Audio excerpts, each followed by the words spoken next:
So, hello everyone, let's continue with today's article, editorial piece, Ties the Bind.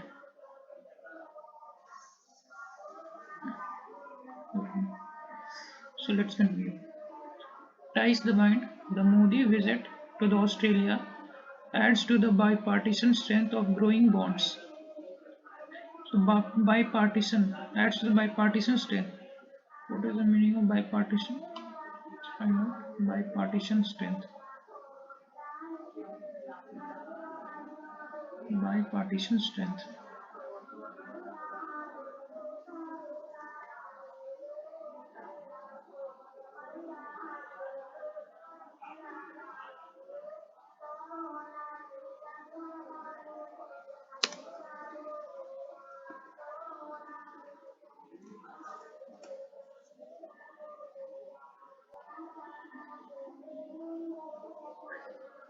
Bipartisan, the definition by something supported by two political parties, normally in a position.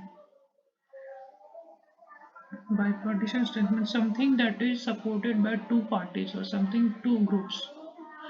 Okay, means there is a uh, common ideology, or and both the and this ideology is supported by both the groups or any idea or any. So let's continue.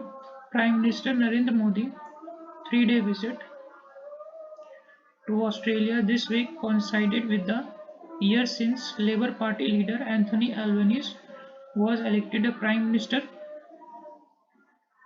and gave a fillip to the growing the bipartisan ties. So, recently we have seen that Prime Minister Modi has visited Australia. It was a 3-day visit, and Anthony Albanese was elected as a Australian Prime Minister. And while his visit was originally planned for a multilateral event, the meeting of the Quad, it transferred into a purely bilateral visit after the US President pulled out over a domestic political constraint. So it was a multilateral event, means not only two countries was going to participate this event. There was event of Quad also, but due to geopolitical or due to some in domestic politics of USA, he was not able to attend the meeting. So it was a bilateral visit. Japanese by Prime Minister Fumio Kishida followed suit, and shortened Quad summit was held in the Hiroshima.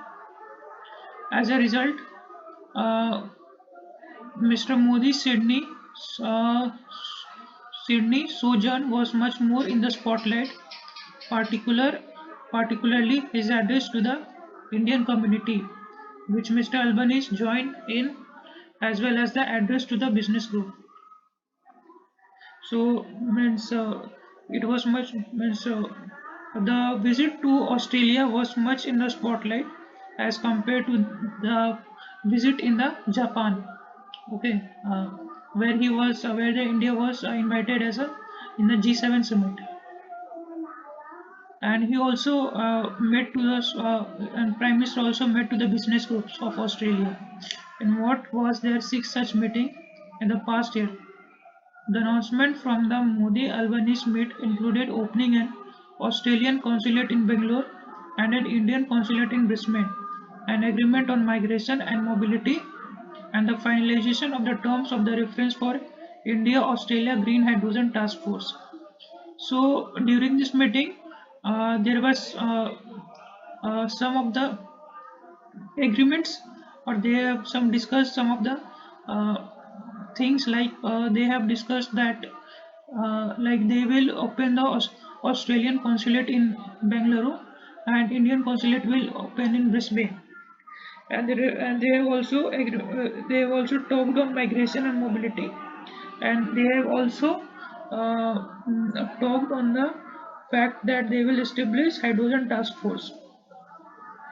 Defense and security ties cooperation on the renewable energy and critical minerals were also a part of substantive agenda, and these were also the issues that they have discussed, as was the need to sign a comprehensive economic cooperation agreement by December. So they are on the way to sign this agreement. By late December, they will sign this agreement, that is comprehensive economic cooperation agreement on international issues. Despite their differences, stances on Russia's invasion of Ukraine and Western sanctions, they found continuing and common cause on maintaining a free and open Indo-Pacific and dealing with an aggressive China. Uh, okay, means despite of the fact that their conflict of opinion was on Russia's part, then also they have a common cause that they wanted to deal with this, that is Indo-Pacific region where China is showing aggressiveness, we're showing its aggressiveness. However, it was the celebration as well as the concern of the Indian origin community that appeared to overshadow all else, while both leaders exulted in the mammoth crowd at Sydney's Superdome. Mr. Modi said that the real power behind the bilateral relation came from the people of Indian origin in Australia. So, whatever the agreement that they are going to do, or they are just because the majority of Indian community that lives in the Australia. On the subsequent morning, activities of other groups and conflicts also tracing back to people of Indian origin were discussed as Mr. Modi repeated his concerns over vandalism and attacks defacing community centers and temples with pro-Khalistani and anti-India and anti-Modi gravity. So these were the also issues that has been discussed. These had been raised during Mr. Albani's visit to India in March.